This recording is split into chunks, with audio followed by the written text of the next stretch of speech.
आज मैं आपको बताने वाला हूं कि हमारे the honoured one Gojo Satoru की स्ट्रेंथ का राज क्या है, क्यों है वो स्ट्रॉन्गेस्ट। स्वागत है आप सभी का एक और नए वीडियो में। और गलतियां सब करते हैं, इंसान, जानवर, भगवान, सब के सब गलतियां करते हैं और इंसान तो गलतियों की मूर्ति ही है। एक काफी फेमस सेइंग है इंग्लिश में, मिस्टेक्स मेक्स अस स्ट्रॉन्गर। इसका मतलब है कि हमारी गलतियां हमें असल में स्ट्रॉन्ग बनाती हैं, पावरफुल बनाती हैं। तो सोचो कितनी गलतियां करनी पड़ेंगी गोजो सातोरू इतने पावरफुल होने के लिए। वीडियो शुरू करने से ही पहले मैं बताना चाहूंगा कि मैं गोजो को हेट नहीं करता हूं और ये मैं अपने चैनल पर कई बार बोल चुका हूं। जैसा कि मैंने बोला, गलतियां तो भगवान भी कर सकते हैं। तो ऑनर्ड वन क्या चीज है?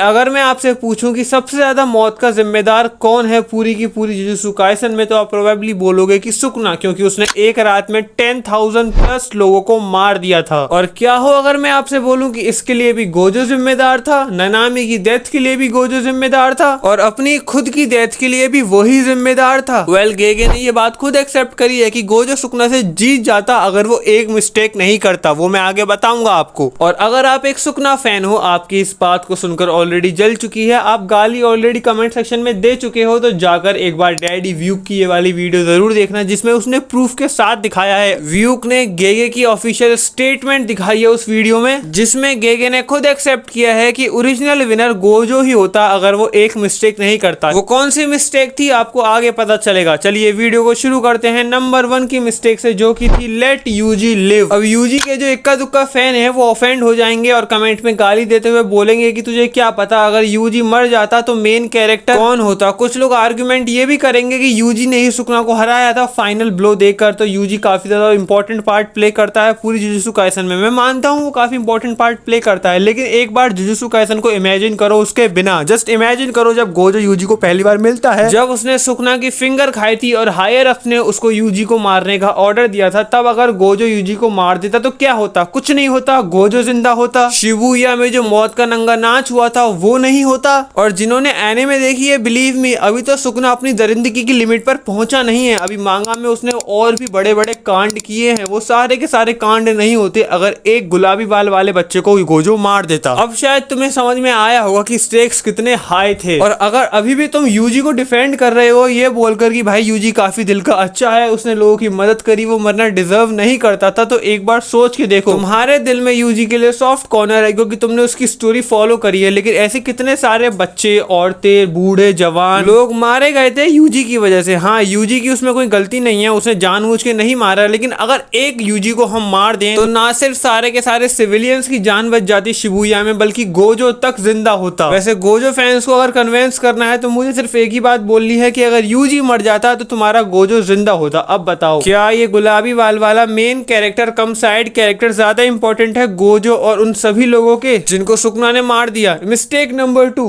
Late Geto live. I know तुम लोग बोलने वाले हो कि भाई वो तो उसका बेस्ट फ्रेंड था, वो उसे कैसे मार सकता था, ब्ला ब्ला ब्ला। लेकिन एक बार सोच के देखो। चलो मैंने एक बार को मान लिया कि जब शुरुआत में गेटो ने था ना कि वो सभी के सभी नॉर्मल इंसानों को मार देगा, तब गोजो उसको नहीं मार पाया। ऑफ कोर्स, क्योंकि उसकी उम्र भी काफी ज्यादा कम थी, उसके लिए अपने बेस्ट फ्रेंड को मारना बहुत बड़ी बात थी। लेकिन जब यूटा ने उसको ऑलमोस्ट मार ही दिया था, वो ऑलमोस्ट अधमरा हो ही गया था, तब तो उसको चैन से मरने दे सकता था गोजो। अगर गोजो उसी वक्त गेटो को मार देता तो बाद में गेटो को सफर करना नहीं पड़ता, क्योंकि जब गेटो की बॉडी केंजाकू के हाथ लगी और उसने उसका मिस यूज किया, तो सोचो गेटो को कितना अंदर से बुरा लग रहा होगा जब केंजाकू उसी की बॉडी का यूज कर उसी के बेस्ट फ्रेंड को कैद करता है। मिस्टेक नंबर 3 है कि उसने तोजी को मार दिया। आई नो अब तुम वैसे काफी सारे लोग बोलोगे कि तोजी को मारना कोई गलती नहीं थी, बल्कि एक सही डिसीजन था। तो एक बार जरा ध्यान से सोचो। सबसे पहली बात, तोजी कर्स नहीं है बल्कि एक इंसान है, तो उसका हृदय परिवर्तन कहीं ना कहीं करवा सकते हो। लेकिन अगर तुम्हें उसकी बैडेस और कूल वाली पर्सनैलिटी ही देखनी थी तो गेगे एक तरह से तोजी को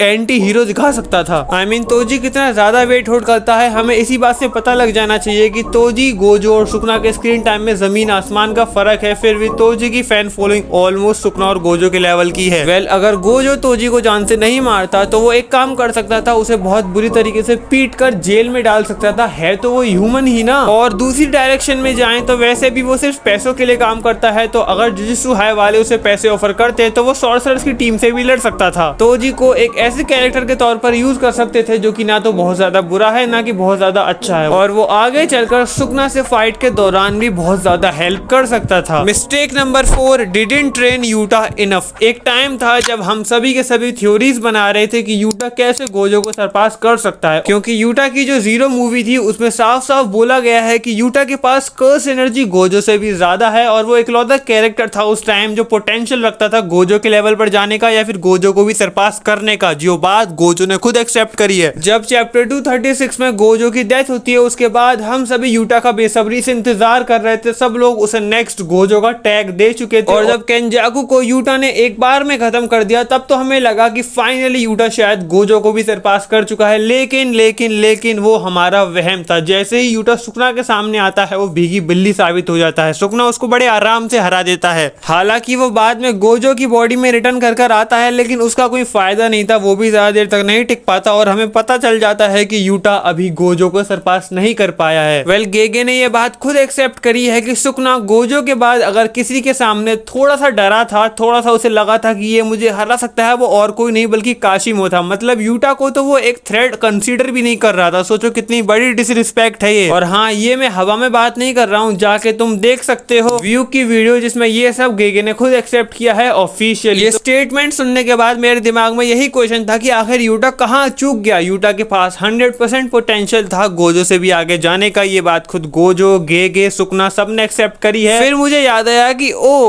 गोजो ने यूटा को ट्रेन ही कितना किया है। आई नो गोजो के पास और भी बहुत सारे काम थे और भी बहुत सारे स्टूडेंट थे और यूटा बहुत ज्यादा पावरफुल बन गया था बहुत कम समय में ही, लेकिन इतना तो गोजो को भी समझ में आया होगा कि मेरे को सरपास कर नहीं पाया है ये अभी तक। और हो सकता है कि अगर मैं बाकी स्टूडेंट्स पर ध्यान ना दूं, इसी पर ध्यान दूं, इसको अफ्रीका जाने ना दूं, इसको ट्रेन करूं, तो शायद ये मुझे भी सरपास कर जाए और मेरे जाने के बाद ये मेरे लोगों को प्रोटेक्ट कर पाए। और हो सकता था कि गोजो के जाने के बाद यूटा सुकना को भी हरा देता अगर गोजो उसको ट्रेन करता। वेल हम आगे बढ़ते हैं और नेक्स्ट मिस्टेक गोजो की, जो कि काफी बड़ी मिस्टेक है, वो है जब उसने कर्सेस को नहीं मारा। मैं सभी स्पेशल ग्रेड कर्सेस की बात कर रहा हूं। जब जोगो ने अटैक किया था गोजो पर तब वो अपना ऑरा फार्म कर रहा था, उसके साथ खेल रहा था, उसे मजे ले रहा था, लेकिन अगर सीरियसली फाइट करता और उसको तुरंत मार देता तो शायद शिबुया में नानमी की इतनी बुरी हालत नहीं होती और वो माहितो से फाइट कर पाता। इससे प्रूफ होता है कि कहीं ना कहीं नानमी की डेथ का जिम्मेदार गोजो ही है। और चलो वो भी छोड़ो, जब ट्रेन स्टेशन पर शिबुया में ऑलमोस्ट सारे के सारे कर्सेस एक साथ थे तो मुझे नहीं लगता कि 3 से 4 सेकंड से ज्यादा लगते गोजो को सबको खत्म करने में, लेकिन वो सबसे बातें करने में लगा था, सबको एटीट्यूड दिखाने में लगा था। अगर गोजो उन सभी को 2 सेकंड में खत्म कर देता, उसके बाद अगर वो कैद हो भी जाता तो क्योंकि स्पेशल ग्रेड कर्सेस सारे मर चुके हैं तो इतना डैमेज नहीं होता शिबुया में। जोगो ही था जिसने सारी की सारी फिंगर्स खिलाई थी यूजी इतादोरी को, जिसकी वजह से सुकना अवेक हुआ था और तभी इतना बड़ा डिस्ट्रक्शन हुआ था। तो सोचो अगर जोगो ही नहीं होता तो वो डिस्ट्रक्शन भी नहीं होता। इनडायरेक्टली ये भी गोजो की जिम्मेदारी थी। वेल अगर हम बात करें फाइनल मिस्टेक की जिसकी वजह से वो सुकना से हारा था, वो थी उसकी केयरलेसनेस। ये बात गेगे ने खुद एक्सेप्ट करी थी कुछ दिन पहले जेजेके के इवेंट में जो कि जापान में हुआ था। वहां पर गेगे ने खुद बोला था कि अगर गोजो फाइट में अपना गार्ड डाउन नहीं करता तो वो सुकना को आराम से हरा सकता था। जब सुकना की इतनी बुरी हालत हुई थी तब गोजो ने अपनी इन्फिनिटी बंद कर दी, उसने अपना गार्ड डाउन कर दिया, वो रिलैक्स हो गया। काफी लोगों को लगता है कि वर्ल्ड कटिंग स्लैश इतना फास्ट था कि गोजो को दिखाई नहीं, इसलिए उसने डॉज नहीं किया और इसलिए वो मारा गया, लेकिन ऐसा नहीं था। गोजो को वर्ल्ड कटिंग स्लैश दिखा था जिसकी वजह से वो सरप्राइज भी हुआ, लेकिन उसको लगा था कि ये नॉर्मल स्लैश है। और ये बात काफी फनी है, लेकिन एक बार फिर से गोजो सिर्फ और सिर्फ अपनी मिस्टेक की वजह से हारा। अब देखो अगर तुम्हें गाली देनी है तो कमेंट सेक्शन तो खुला ही हुआ है, मेरे मना करने से तुम मानोगे तो नहीं, लेकिन मैं फिर से बोलना चाहूंगा, फिर से एक बार क्लियरली बोलना चाहूंगा कि भाई मैं गोजो को हेट नहीं करता। ये सारी की सारी वीडियो एंटरटेनमेंट के लिए बनाता हूं मैं। गोजो मुझे पसंद है इसलिए तो उसके बारे में बात करने में मजा आता है। वेल अब भी अगर थोड़ी बहुत भड़ास है तो कमेंट सेक्शन में निकाल लेना। खैर ये थी वीडियो, आपको पसंद आई होगी तो लाइक करना, कमेंट करके बताना आपको क्या लगता है कि गोजो सच में सुकना को हरा सकता था। ऐसे ही प्यार बनाए रखे। मैं मिलता हूं आपसे अगली वीडियो में, तब तक के लिए सायोनारा।